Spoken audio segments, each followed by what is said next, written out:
अस्सलाम वालेकुम। तो आज का जो हमारा टॉपिक है वो है additional and multiplication law for probabilities. ठीक है, ये दोनों ही जनरल हमारे पास क्या होते हैं, rule of general rule of additional law है फॉर प्रोबेबिलिटी, और ये general rule of multiplication law है फॉर प्रोबेबिलिटी। अच्छा, इन दोनों में ना यानी कि काफ़ी लोगों को कन्फ्यूज़न होती है कि हमने कहाँ पर कौन सा इस्तेमाल करना है। और कई दफ़ा हमारे पास जब हमारे पास probability of A union B वो निकालते हैं तो उन्हें ये नहीं पता चलता कि ये माइनस वाला ये गायब गायब कहाँ पर हो जाता है। तो आज ये सारी कन्फ्यूजन हम दूर करते हैं, देखते हैं। आपको मैं एग्जांपल के ज़रिए समझाता हूँ।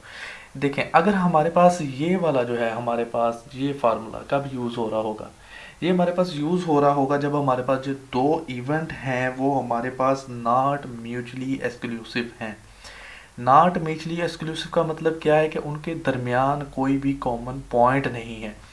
मिसाल के तौर पर अगर मैंने क्या कहा कि हमारे पास दो डाइस को वो थ्रो करें, दो डाइस को थ्रो करने के बाद हमें कह दिया जाए कि हम प्रोबेबिलिटी फाइंड करके दें गेटिंग टोटल ऑफ आइदर 5 और 11। तो पहली बात ये 5 और 11 जहाँ पर और आ जाए तो इसका मतलब क्या है कि वो एडिशन की बात कर रहा है, यानी कि एडिशनल लॉ की बात कर रहा है, वहाँ पर आपने यूनियन लगाना है। तो देखें, हमारे पास अगर मैं कहूँ ना कि अब मैंने फाइंड करना है probability of A union B, मैंने फाइंड करनी है, ऐसे ही है। तो ए मैं कह दूँ वो इवेंट है जिसके ऊपर क्या है कि जो दो डाइस हैं उसके ऊपर 5 आता है, तो 5 ये वाले 4 हमारे पास क्या है, पेयर्स आ सकते हैं। और ये जो हमारे पास क्या है 11 आने के, ये हमारे पास दो पेयर्स आ सकते हैं। अब देखें, तो अब मुझे कैसे पता चलेगा कि मैंने ये वाला फार्मूला लगाना था या ये वाला फार्मूला लगाना था। तो अगर तो इन दोनों के दरमियान कोई कॉमन पॉइंट मौजूद हो, ठीक है, तो फिर आपने क्या करना है, फिर आपने ये वाला फार्मूला लगाना है ऊपर वाला। अगर इनके दरमियान कोई कॉमन पॉइंट मौजूद नहीं है तो आप ये वाला फार्मूला लगाएंगे, सेकंड वाला। तो देखें क्या है, इन दोनों के दरमियान कोई कॉमन पॉइंट मौजूद है, नहीं है। इसका मतलब क्या है कि ये म्यूचुअली एक्सक्लूसिव हैं। तो यहाँ पर कोई कॉमन पॉइंट मौजूद नहीं है, तो हमारे पास क्या होएगा, probability of A union B क्या होगी, probability of A plus probability of B.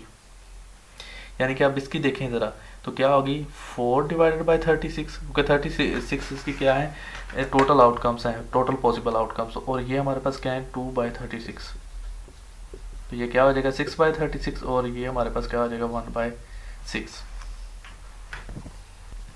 अच्छा, अगर मिसाल के तौर पर अगर यहाँ पर कोई कॉमन पॉइंट होता, अगर मैं कह देता ना कि यहाँ पर अगर कोई कॉमन पॉइंट मौजूद है, जैसे अगर 4 और 5, ये मैं एक आपको वैसे लेट करके बता रहा हूँ, हमारे पास ऐसा कोई क्वेश्चन यानी कि इस वक्त मैं कोई प्रॉपर क्वेश्चन नहीं आपको बता रहा। तो अब मैं अगर मैंने फाइंड करना होता ए यूनियन बी, तो मेरे पास क्या होना था, आप इसका फार्मूला आप देखें, इसके अंदर क्या है, एक कॉमन पॉइंट मौजूद है इनका, यानी कि हमारे पास क्या है, ए इंटरसेक्शन बी भी मौजूद है, तो वो क्या है 4/1। तो तब हमारे पास कौन सा फार्मूला हमारा लगना था, हमारा ये वाला फार्मूला लगना था। ओके, आपको इतनी समझ आएगी कि हमने एडिशन वाला कैसे अप्लाई करना है, कैसे हमारे पास फार्मूला होगा, सारा कुछ। अब हम देखते हैं, हम मल्टीप्लिकेशन की तरफ जाते हैं कि मल्टीप्लिकेशन लॉ हमें क्या बताता है।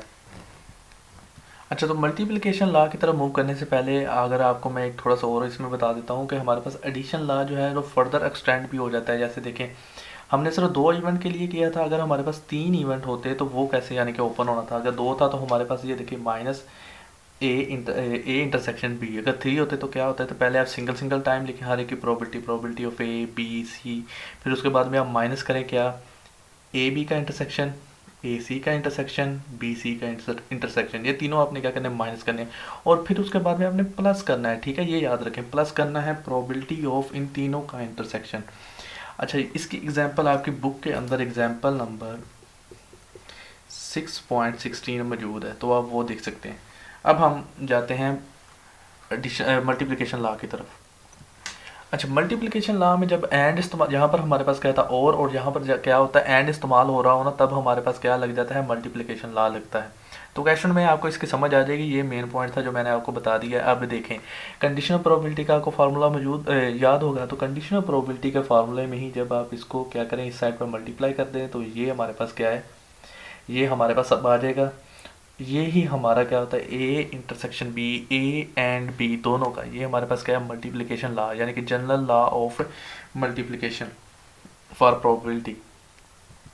अच्छा, अब इसे एक क्वेश्चन के ज़रिए समझते हैं। अगर हम कहें ना कि हमारे पास एक बॉक्स है जो कंटेन कर रहा है 15 आइटम, टोटल आइटम हमारे पास कितने हैं, 15 है, जिसमें से हमारे पास क्या है, 4 हमारे पास डिफेक्टिव हैं एंड 11 हमारे पास क्या है, गुड हैं। अब हमने क्या बताना है इसमें कि 2 आइटम सेलेक्ट किए जा रहे हैं, तो हमने 2 आइटम उसमें से वो सिलेक्ट करेगा और हमें कहता है वो ये बताएं कि probability that the first is good, पहले वाला क्या हो वो गुड हो and the second is defective. अब देखें एंड इस्तेमाल हो गया तो हमें पता है हमने क्या फाइंड करना है, probability of A and B find करनी है। ठीक है, ए एंड बी आपने क्या करनी, फाइंड करनी है। फार्मूला आपके पास क्या होगा, फिर यही होगा। अच्छा, तो कई जगह पर आप देखेंगे ना, तो जहाँ पर probability of A intersection B लिखा होगा तो ऐसे होगा, प्रोबेबिलिटी ऑफ बी, फिर उसके बाद में जो दूसरा होगा probability of A given B. तो इससे आपने घबराना नहीं है। ये जो आप क्वेश्चन करेंगे ना, तो आपके अंदर क्वेश्चन के अंदर दिया गया होगा कि हमारे पास गिवन है, तो वो जो गिवन वाला होगा फिर वो आपके पास क्या होगा, गिवन के नीचे पड़ा होगा। यहाँ पर उसने यानी कि गिवन के अंदर नहीं बताया, बस उसने 2 इवेंट आपको बता दिया और ये बता दिया कि हमारे पास फर्स्ट ये है और सेकंड ये है। ठीक है, गिवन वाली नहीं बताई, तो आप उस लिहाज से आपने जो जनरल फार्मूला हमारे पास है हमने वो फिट कर दिया है। अच्छा, अब मैं यहाँ पर क्या है, अगर मुझे पता चल गया कि मैंने ये, अब मुझे ये चीज़ें चाहिए, एक ये और एक ये, तो प्रोबेबिलिटी अब मैं कहता हूँ कि मेरे पास जो इवेंट ए है वो एक ऐसा इवेंट है जो मेरे पास रिप्रेजेंट कर रहा है किसको, गुड, जो हमारे पास आइटम्स है उसको। तो प्रोबेबिलिटी ऑफ ए क्या होगी, 11 goods out of 15 favourable events divided by total possible events. ठीक है, और हमारे पास क्या है कि ए, हमारे पास क्या है, बी गिवन ए।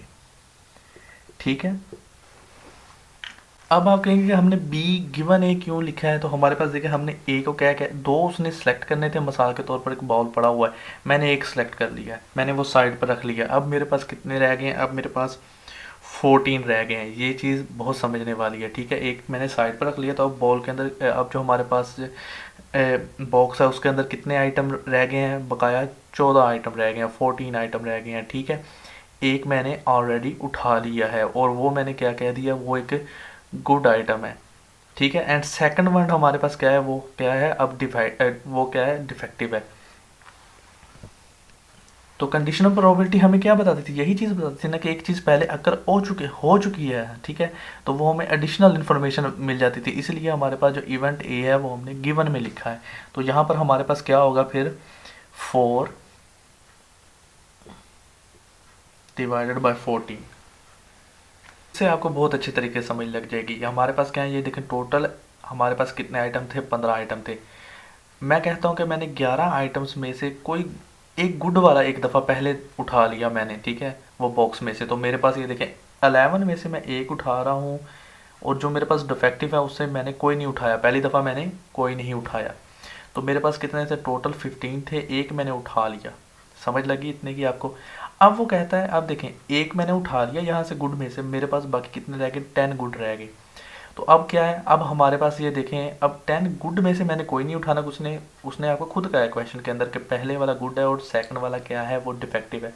अब डिफेक्टिव में से मैंने एक उठा लिया, एक मैंने पहले ही उठाया हुआ था जिसकी वजह से मेरी सैम्पल स्पेस क्या होगी, रिड्यूस होगी। ठीक है, तो उसमें से अब मैं एक उठा रहा हूँ, तो अब मेरे पास क्या है, 14 में से मैं एक उठा रहा हूँ और वो कौन सा, डिफेक्टिव वाला।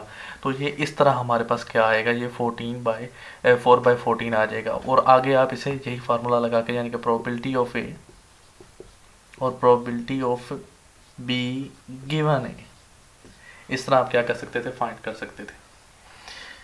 तो आज का हमारा टॉपिक इतना ही था। आज के लिए इतना ही। अल्लाह हाफिज़।